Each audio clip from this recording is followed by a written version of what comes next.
Hello guys, welcome back. So कैसे चल रही है आप सबकी प्रिपरेशन? आई नो थोड़ा सा लेट हो गया है because I was busy in some 2 or 3 marriages, because शादी सीजन भी चला हुआ है साथ में। तो let's cover the whole of the current affair of November month. Okay, so as I have already covered national news in one of my short, but uh, I thought that it would be better that I will cover the whole section in just one go in just one video, right? So let's start the current affair, and इसी video में I will cover all sections of it, right? So first section है national news का, और हमने पढ़ा था कि 94th Ramsar site जो है उसको डेजिग्नेट किया है गोगावील लेक को, जो कि है बिहार में, और इंडिया का प्लेस है फर्स्ट इन एशिया और ग्लोबली है थर्ड पे. तो फर्स्ट और सेकंड कौन है? फर्स्ट है यूके और सेकंड है मैक्सिको इन रामसर साइट रैंकिंग में, ठीक है. नेक्स्ट है इंडियाज ओवरसीज एयरवेज जो था, जिसका नाम था आइनी एयरवेज, ये था तजाकिस्तान में. तो यहाँ से क्या कर लिया इंडिया ने? यहाँ से विदड्रॉ कर लिया, अब नहीं बना रहे वहाँ पे, ठीक है. नेक्स्ट क्वेश्चन है और करंट अफेयर है, UNESCO has officially recognised Lucknow as city of gastronomy. तो अंडर क्रिएटिव सिटी नेटवर्क के अंडर जो डेजिग्नेट करता है यूनेस्को, जैसे 2023 में ग्वालियर को म्यूज़िक के लिए किया था और कोझिकोड को लिटरेचर के लिए. तो ये काफ़ी इम्पॉर्टेंट सा है. So you have to remember it that Lucknow को this year they have recognized it as city of gastronomy. Next है 16th फाइनेंस कमीशन जो था, उसने अपनी रिपोर्ट जो है वो प्रेसिडेंट को क्या कर दिया? सबमिट कर दिया. तो हमें पहले पता होना चाहिए कि फाइनेंस कमीशन जो है कौन से आर्टिकल में आता है. तो एक स्टैटिक का पार्ट है और यह आता है आर्टिकल 280 में, ठीक है. और इसके चेयरमैन जो हैं 16th फाइनेंस कमीशन के, ये हैं डॉक्टर अरविंद पेनागरिया, ठीक है. तो ये आ सकते हैं आपके, बिकॉज वन लाइनर ही आने वाले हैं इसमें पटवारी में. तो आपको ये एज इट इज़ याद करना पड़ेगा कि कौन चेयरमैन है, कौन सा आर्टिकल है. इसमें 2-3 स्टेटमेंट के क्वेश्चन मतलब मुश्किल है, वो ऐसे पूछेंगे, but most of one liner he question आने वाले हैं. क्या पता कि जैसे मतलब थोड़ा सा टफ करें एग्जाम को, तो उस हिसाब से we don't know that how they gonna ask the questions, but we have to prepare all the facts, right. Okay, so next है countries first indigenous CRISPR based gene therapy जो है वो लॉन्च कर दी गई है, और उस थेरेपी का नाम दिया है बिरसा 101. ये किसके लिए है?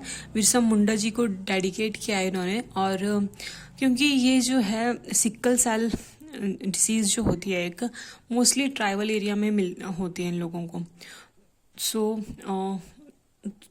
सो उन्हीं के लिए डेडिकेट भी क्योंकि बिरसा मुंडा जी जो थे वो ट्राइबल लीडर थे, जो हम मुंडा रिवेलियन एक पढ़ते हैं मॉडर्न हिस्ट्री में. तो उसमें हमने पढ़ा था कि वो उनके लीडर हैं, इसलिए उनको डेडिकेट किया उनके नाम से, क्योंकि उनको भगवान का दर्जा देते हैं वो लोग, ठीक है. सो उनकी बर्थ एनिवर्सरी भी इसी मंथ में होती है 15 नवंबर. तो ये भी एक क्वेश्चन इंपॉर्टेंट फैक्ट बन जाता है कि कब उनकी बिरसा मुंडा जी का बर्थ एनिवर्सरी आती है, ठीक है. तो ये नेशनल न्यूज़ हो गई है. नेक्स्ट सेक्शन है इंटरनेशनल न्यूज़ का, जो है तो मालदीव्स जो है becomes the first country to implement generational ban on तंबाकू. ये क्या मतलब हुआ कि उन्होंने जनरेशन, दैट इज़ आफ्टर 2007 के बाद जितने भी बच्चे जो हैं वो पैदा हुए हैं उनको प्रोहिबिटेड कर दिया है बाय लॉ. उनके बाद में ना वो लोग सेल कर सकते हैं, परचेज कर सकते हैं, यूज़ कर सकते हैं टबैको का या उनके प्रोडक्ट्स का, by any person born after 1 January 2007. ये लीगल हो चुका है, मतलब उनको पूरी तरह से उन पर बैन लगा दिया गया है, ठीक है. तो it's a good step, because we know that tobacco is a cancerous product and it's not good to consume that. Okay, next है काला चक्र एम्पावरमेंट सेरेमनी, जो कि इनॉग्रेट की गई है भूटान के पीएम ने, और हमारे इंडियन पीएम जो कि हैं मोदी जी, उन्होंने कहाँ पे की है? इन्होंने eight global piece prayer festival के दौरान इन्होंने ये काला चक्र एम्पावरमेंट सेरेमनी जो है ये इनॉग्रेट ही हुई है. नेक्स्ट है स्वीडन जो है वर्ल्ड का फर्स्ट कैशलेस देश जो है वो बन गया है। मतलब सब उनकी जो भी उनकी ट्रांजैक्शन हो रही हैं वो सब की सब कहाँ पे हो रही हैं, सबकी सब थ्रू सम डिजिटल प्लेटफॉर्म के द्वारा की तरह ही वो करते हैं। Already we know that Sweden and these countries are very advance and so it's very obvious that they will become the first country to go cashless, right?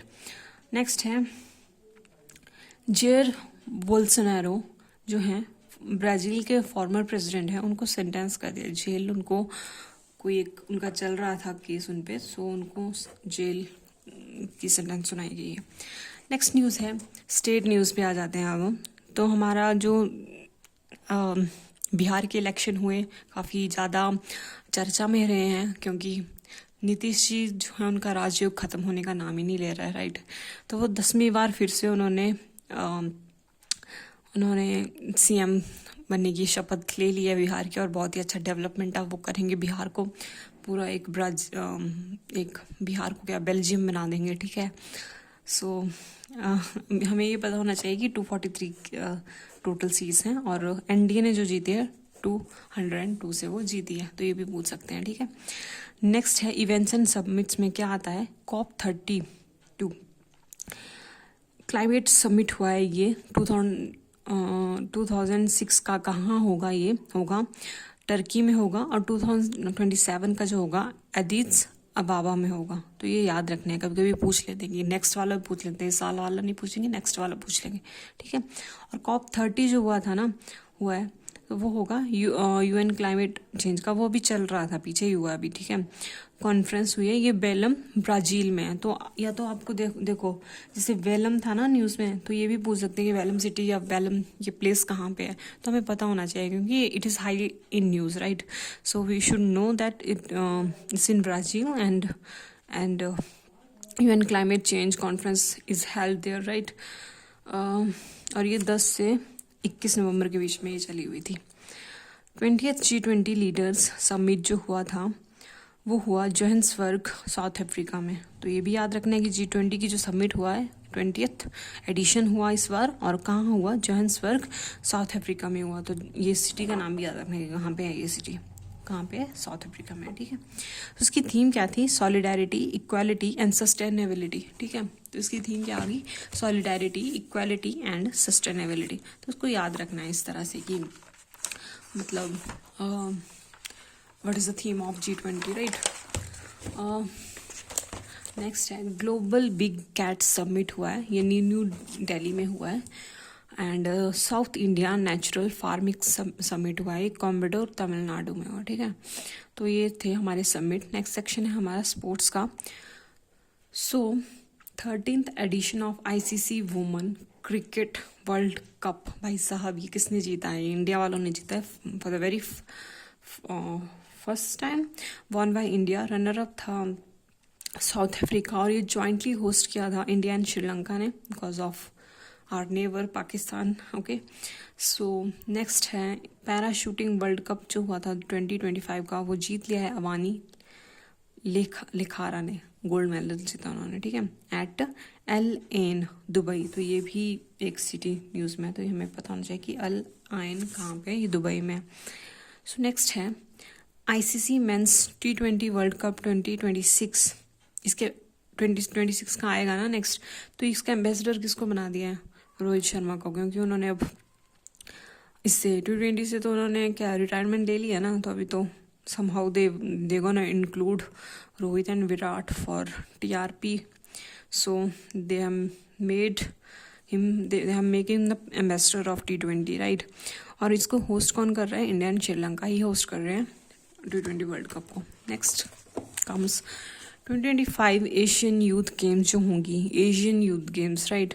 तो इसका host कौन होगा, मनामा, बहरीन में है ये सिटी। तो cities काफ़ी news में है, तो सिटीज़ ऐसे मैचिंग में भी आ सकते हैं। मैचिंग का क्वेश्चन आता है ना कि मैच द फॉलोइंग, तो सिटीज़ में आ सकते हैं, साथ में कंट्री का नाम दे देंगे। तो you should know which cities in news and where it is, right, located, right. Next है इंडिया के टोटल मेडल इन्होंने जीते हैं 48, इसमें से गोल्ड जो जीते हैं वो 13 जीते हैं। और 2029 का जो होगा एशियन यूथ्स गेम ये होगा उज्बेकिस्तान में, और 2031 का होगा कंबोडिया में, ठीक है। नेक्स्ट आ गया ऑस्ट्रेलियन ओपन 2025 मेंस का सिंगल का बैडमिंटन, किसने जीता है? ये बहुत ही हमारे लिए गुड न्यूज़ है, because he is a rising star of our country and he has made our country so proud by winning the Australian Open 2025, and it is none other than Lakshya Sen. Yes, and he has defeated Japan's Yushi Tanaka. So both names are equally important. You should know the both name, but you should better know the winner name, which is our Indian superstar Lakshya Sen, right? And Yushi Tanaka is also a very good player, and he hailed from Japan, right? Next है women's kabaddi world cup 2025 का, ये किसने जीता है? ये भी India ने जीता है। डिफीटेड किसको? चाइनीज़ को हम लोगों ने बहुत ज़्यादा हरा दिया है। ये कहाँ हुआ? ढाका में हुआ और बांग्लादेश में, ठीक है। FIDE world cup champion, football का जो वर्ल्ड कप चैम्पियन हुआ ये कहाँ पे? फाइड का held in Goa, Bon FIDE का फुटबॉल नहीं, सॉरी चेस का, sorry held in Goa and won किसने किया? For the very first time first Uzbek chess player to win. It's very important current affair, so because it's the first time that he has Uzbekistan, some player of Uzbekistan has won this championship, so its name is very important, Javokhir Sindarov, ठीक है। Pronunciation में थोड़ा सा मतलब हो जाता है आगे पीछे, सो अपने हिसाब से पढ़ लीजिए इसको, ठीक है। तो FIDE world chess world cup 2025 का था ट्रॉफी, रिनेम्ड इसको हमारे जो चेस ग्रैंड मास्टर हैं विश्वनाथन आनंद, उनके नाम पे दिया गया था। और 2026 का जो होगा ना हॉकी वर्ल्ड कप, ये बेल्जियम में होगा एंड नीदरलैंड में। बेल्जियम जो है नीदरलैंड में जो है उस वहाँ पे होगा, ठीक है। बेल्जियम एंड नीदरलैंड में होगा, ठीक है। तो कॉमनवेल्थ गेम्स 2030 की, तो ये वेरी ऑब्वियस बिकॉज अभी ये डिसाइड हुआ है कहाँ पे, गुजरात में करा रहे हैं। Although there are very few players जो है वो गुजरात से आते हैं, but still is the political game, so Gujarat has won the seat for hosting the Commonwealth Games in 2030, which is going to held on in Ahmedabad, ठीक है। India's wins inaugural blind women T20 World Cup, तो it's very important because blind women के T20 world cup को भी India ने ही जीता है, and venue था इसका कोलंबो श्रीलंका में हुआ है। ATP फाइनल जो हुआ है वो ट्यूरिन, तो एक और सिटी का नाम हमारे पास आ जाता है ट्यूरिन, कहाँ पे है ये? इटली में। किसने जीता? जैनिक सिनर ने। इन्होंने ही बहुत कुछ काफ़ी चर्चा में रहे हैं, ये नंबर 1 टेनिस प्लेयर हैं। So yes, this is it for this section. I will come up the second part of this current affair section and we will revise also the first part, okay? So thank you very much for this.